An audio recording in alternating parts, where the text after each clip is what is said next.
And in the case of Karamoja, we found it was only 6 children out of 100 who finished primary 7. And you remember during the elections, I was talking about it. Because when we introduced UPE in 1997, the idea was everybody to go to school, universal education. Universal primary school education. And the reason why these children drop out is because of the school charges. I've been telling you about this so many times, begging, talking, as if I want people to come and work on my farm or do me a favor. So now this is a big problem for the country. To find that children, and you can see it in the elections, I was talking about it. In the primary school, the enrollment is 10 million something, 10 point something, almost 11. But in the secondary schools, only 2 million. Where have the other 8 gone? Of course, in the 10 million, it did not come out that many of them would drop out. Of course, many of them would drop out. They don't go to the secondary school. So therefore, I call on the political class, especially the NRM people, to say no. We must budget for free and even compulsory primary school education. We budget for it and we stop these teachers greedy for money, collecting money from these children in government schools. This is what I wanted from the beginning, but I can't do it alone. Uganda doesn't belong to me. From 1997, this was my wish. When we introduced UPE, the idea was everybody should finish secondary education. So we should not be talking of 2 million children in the secondary school, we should be talking of 10 million in the secondary school, because secondary school years are S1 to S6, 6 years, they're almost the same as P1 to P7. So why should you have 10 million, almost 11 million in primary and only 2 million in secondary? Where have the others gone? So we may not do it this year because this budget is now finished, but in the next financial, 1 or 2 financial years, we should really work and insist on free and compulsory primary, maybe even with secondary education, and stop all these pharaohs who are looking for money through education. Get out, go in the primary school, private schools and look for money there, not in the government ones. Disgusting. Sending children out of school because we are looking for money, for allowances, for what? It's really disgusting.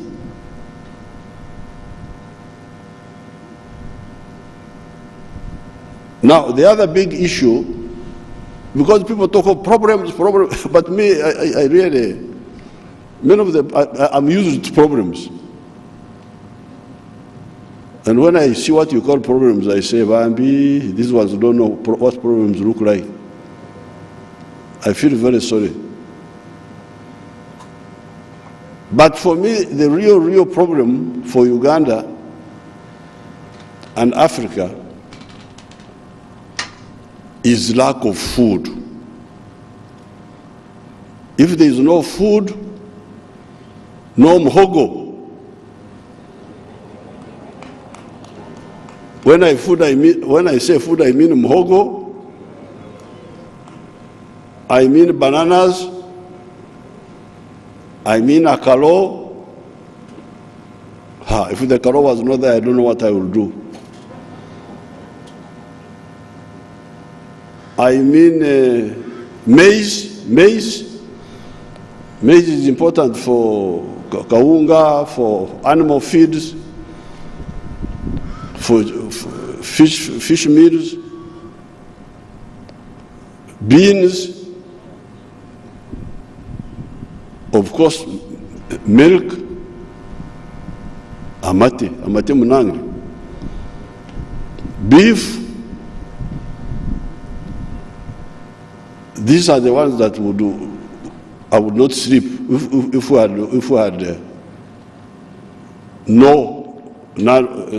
none or very little of these. Of course, sugar and other things. If spaghetti doesn't come,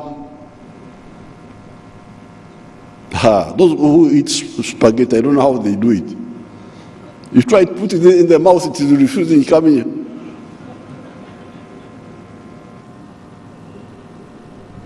Why don't you do enogo? You know enogo? Enoga. When Mnyankore gets the piece of karo and does like this and puts a hole.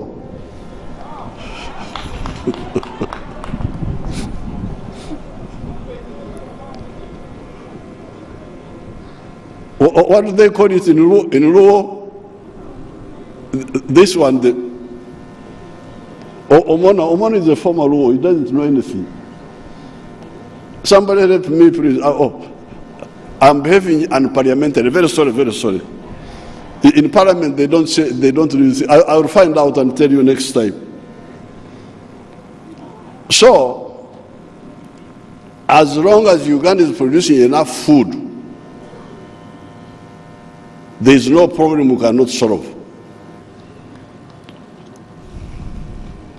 But the danger to the food is number one, some laziness. This 39% of the homes whom want to, under parish model, to say, please join the money economy and produce for the stomach and for the pocket. But the other danger can be lack of rain or unreliable rain. So that's why in our budgeting, there is now something about irrigation. But in the future budgets, I would like us to do more for the irrigation so that we stabilize agriculture. There is no possibility of shortage of food, even if the rain has got some erraticness. But irrigation means water. So we go to the environment. So please, all of us must tell these people, especially the ones, the old problem of the wetlands, which was created by the British, was in Busoga and in Bukedi and in Kigezi, where they misled our people to go in the wetlands, thinking that that is a good thing to do. These ones, I have a program to get them out by compensating them because they were misled. They didn't do it themselves, they were misled by the government. But in the other areas, the people who are going to the wetlands are going there by themselves and against our appeals. And I demand that all these people get out of the wetlands unconditionally. We don't have to negotiate because they knew it was not right, they insist. Even here in Kampala, I see some of them encouraging a little bit in Rubiji swamp and these other swamps. So therefore, once we bring back our water, because 20% of Uganda is under fresh water, we are so lucky, then we shall be able to irrigate easily and have a secure agriculture, and that can give us problems to solve other problems. if there is a shortage of cooking oil from Malaysia, we can easily replace it. In fact, people have come up. Very soon we shall be exporting that cooking oil instead of importing from Malaysia. So many people are involved with sunflower, with simsim, with palm oil. Very soon you will see that Uganda will be a big exporter. The only problem we may not easily solve is the problem of wheat, because we don't have, in Kapchorwa they try to grow wheat, but I don't think the land is enough.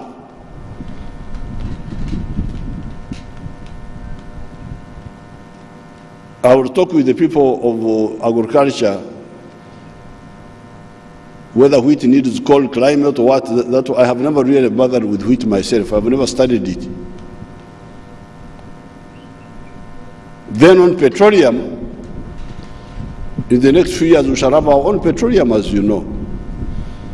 But of course, even when we have our own petroleum, the price, we cannot undersell our petroleum. It will have to be at par with the world price minus transport.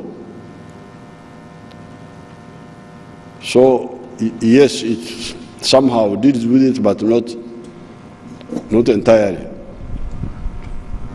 With fuel, we may have to. I think the real answer to expensive petroleum is rail transport.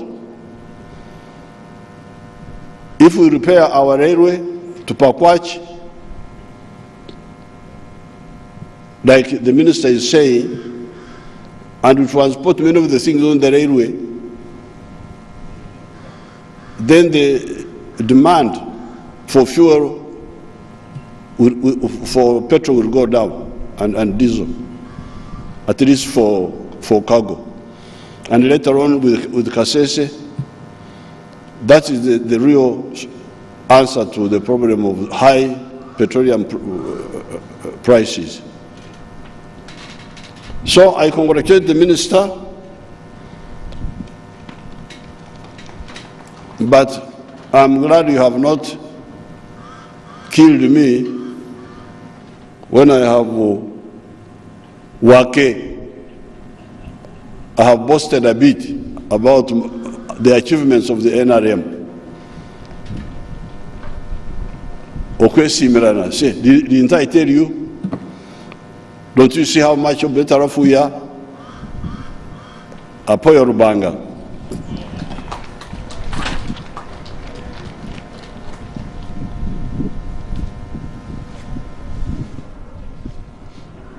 Thank you so much, Your Excellency, for laying down the various projects and the programs that you intend to implement during the financial year 2022-2023.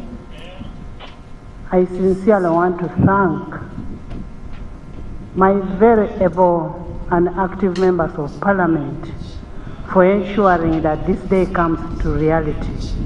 Thank you so much for working tirelessly for ensuring that the day comes to reality. You've had, honorable members, as executive embarks on implementation of the budget from 1st July 2022, it is our noble duty to do our oversight role so as to ensure that the funds that have been allocated are being used for intended use and there is value for money. Mr. President, as has been the case before, thank you for having clear vision of where the country is moving and championing this vision with commitment and dedication. And we are also happy that you've talked about free education, and members of Parliament, our first priority in 2023-2024 should be budgeting for free education. I want I once again want to thank you, Excellency General Yoweri Kaguta Museveni, for fulfilling your obligation of tabling the budget for the financial year 2022-2023.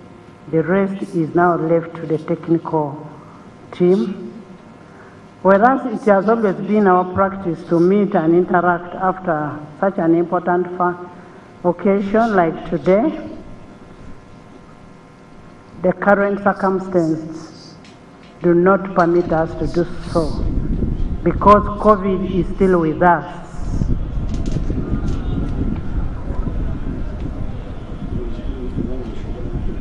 COVID is still with us.